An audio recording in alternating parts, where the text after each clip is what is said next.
teman-teman, ini adalah breaking news dari Komisi 11 DPR RI ketika rapat kerja dengan Menteri Keuangan ya. Ini baru di tanggal 1 hari yang lalu, tanggal November 13 ya, 13 November.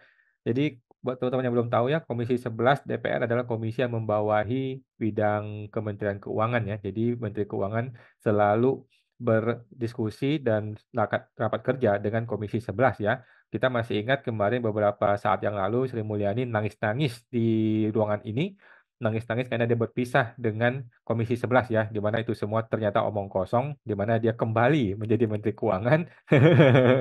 Jadi ya begitulah air mata Ibu Sri Mulyani ya, ternyata hanya untuk bikin media saja, kemudian dia kembali menjadi Menteri Keuangan dan bertemu lagi dalam ruangan yang sama ini. Oke, eh teman-teman tinggal lihat aja, dan ini sudah gua re-upload ya. Video ini sudah gua re-upload di video YouTube gue sendiri supaya teman-teman juga teredukasi dan tahu apa yang terjadi pada sidang tersebut ya. Ya. Memperluas basis pajak itu. Kalau Memberikan sanksi tegas kepada perusahaan-perusahaan yang tidak menjalankan kewajibannya, baik itu pajak maupun royalti, misalnya sanksi berupa maksimalkan it make sense. Karena Oke. itu faktanya. Ini teman-teman anggota DPR. Poin yang macam kami di dalam APBN selalu kemudian kita membuat di dalam tim apa namanya? Oke, jadi memang Sri Mulyani orang hebat teman-teman ya. Di negara ini rasa-rasanya tidak ada lagi orang lain selain dia ya. Yang kita kenal, yang kita ketahui, yang terpublis oleh publik, orang yang lebih hebat dari itu nggak ada. Makanya Prabowo pilih dia lagi ya. Dan memang sudah dikondisikan untuk dia terpilih kembali. Oke. Nah, eh teman-teman tinggal nonton lagi aja ya. Yang gua kritisi dari video ini adalah dua hal teman-teman ya. Ada dua hal.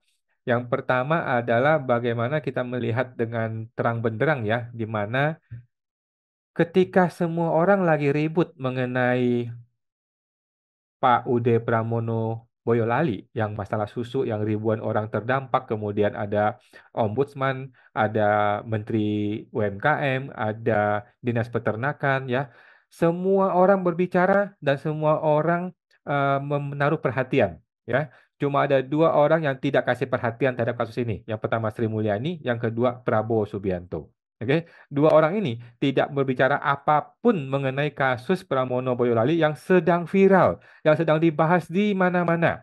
Pertanyaan gua, kenapa DPR tidak bertanya mengenai Pramono Boyolali?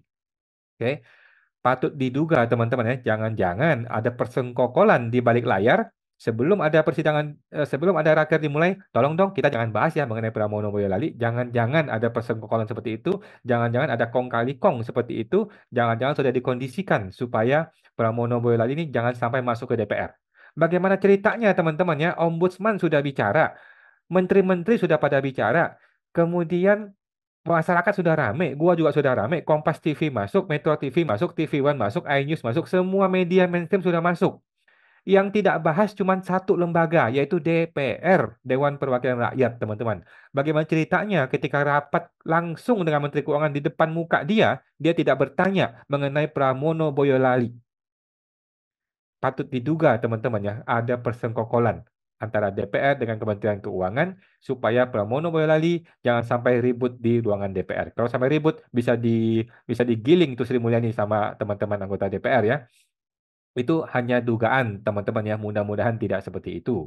Yang kedua, bagaimana bisa PPN 12% langsung approve? Tidak ada resistensi. Gue tidak tahu ya. Gue juga nonton sekilas-sekilas saja teman-teman ya. Tetapi seperti tidak ada resistensi terhadap PPN 12%. Memang betul PPN itu sudah ada di undang-undang dan sudah tidak ada jalan untuk mencegah itu kecuali dengan Perpu ya. Dengan Perpu atau pembatalan undang-undang kan hampir nggak mungkin pembatalan ya. Perpu masih mungkin ya. Nah, eh, lagi-lagi kita melihat teman-teman ya bagaimana Prabowo Subianto sama sekali tidak berkutik di hadapan Sri Mulyani. Prabowo Subianto sama sekali tidak bisa membuat keputusan, kebijakan yang berani melawan Sri Mulyani. Sama sekali nggak bicara apapun Prabowo Subianto teman-teman ya. Ya kita eh, menaruh respect juga Pak Prabowo. Mungkin dia fokus pada pertahanan, fokus pada kebijakan luar negeri. It's okay Pak Prabowo. Tetapi di dalam negeri Pak lagi ada masalah Pak. Dalam negeri Pak lagi ada masalah Pak. Ya, Pramono Boyolali lagi ribut di mana-mana, tapi di ruangan DPR disentuh aja tidak, dibicarakan aja tidak, Pak. Bagaimana Pak Prabowo ya? Semua orang sudah gempar, seluruh TikTok sudah gempar, di Instagram, di YouTube, di mana-mana gempar Pak Pramono Boyolali. Cuma ada dua orang yang tidak membahas, yaitu Sri Mulyani dengan Prabowo Subianto. Kemana orang-orang ini? Apakah mereka nggak tahu? Apakah mereka nggak pernah dengar Pramono Boyolali? Gue rasa enggak ya, bukan orang bodoh ya Sri Mulyani ini, tetapi sudah ada pengkondisian. Kita menduga teman-teman ya, ada pengkondisian, ada persengkongkolan supaya barang ini tidak dibawa ke DPR. Sedih ya teman-teman ya. Sedih sekali kita dengan perilaku para pejabat seperti ini ya. Mereka hanya mikirin duit, hanya mikirin bagaimana penerimaan negara, tapi nggak mikir bagaimana rakyatnya yang lebih susah bagaimana. Oke?